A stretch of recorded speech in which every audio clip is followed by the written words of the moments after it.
듣고 싶은 것만 듣는 칵테일 파티 효과. 전화번호를 기억하지 못하는 이유. 어느 날 한 기자가 아인슈타인과 함께 산책을 나갔다. 그는 아인슈타인에게 몇 가지 궁금한 점을 물었다. 기자는 나중에 또 다른 궁금한 점이 있으면 물어보려고 그에게 전화번호를 알려달라고 청했다. 아인슈타인은 흔쾌히 승낙했다. 산책을 마친 뒤 아인슈타인은 전화번호 수첩에서 자신의 전화번호를 찾은 뒤 기자에게 적으라며 번호를 하나하나 읽어주었다. 기자는 자신의 전화번호조차 기억하지 못하고 수첩에서 찾는 아인슈타인을 이해할 수 없었다. 기자의 마음을 읽은 아인슈타인은 이렇게 말했다. 전화번호부에 이미 적혀 있는데 굳이 머릿속에 기억할 필요가 있겠소? 위의 일화가 사실인지 아닌지 의구심을 품는 독자도 있을 것이다. 그러나 이 이야기의 핵심은 우리의 뇌가 활동할 때 세심한 선택 과정을 거친다는 것이다. 뇌는 주변 환경 속의 불필요한 정보를 걸러내서 보다 중요하고 가치가 높은 일에 주의를 기울인다.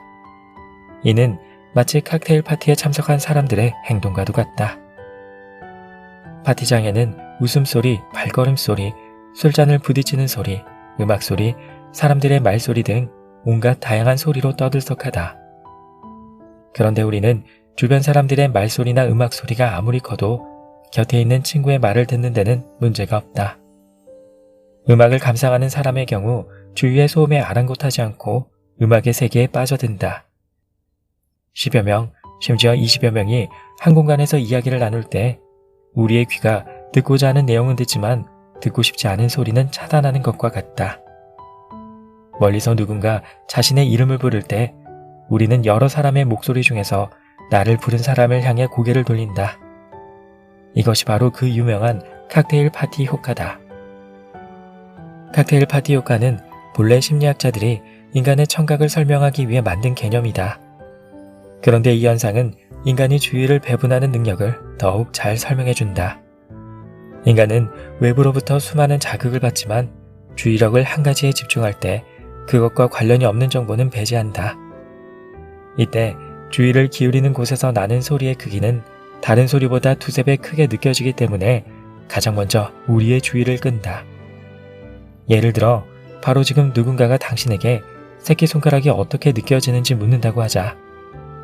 이 질문을 받기 전까지 새끼손가락에는 아무런 느낌도 없었을 것이다.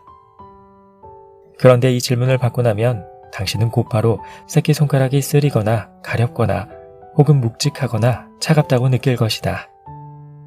사실 질문을 받기 전에도 새끼손가락의 감각은 똑같이 존재했지만 더 중요한 일에 신경 쓰느라 느끼지 못했을 뿐이다. 질문을 받은 뒤 새끼손가락의 감각이 강력한 신호가 되자 뇌에서 새끼손가락에 주의를 기울이라는 명령을 내린 것이다. 무엇에 주의를 기울일지에 따라 결과도 달라진다. 심리학자에 따르면 인간은 매일 외부로부터 대량의 정보를 받아들이지만 주의를 기울이는 것은 그중 아주 작은 부분에 불과하다고 한다. 그런데 사람들이 무엇에 주의를 기울일지는 유의미한 선택을 거치기 때문에 그 결과 역시 다르게 나타난다.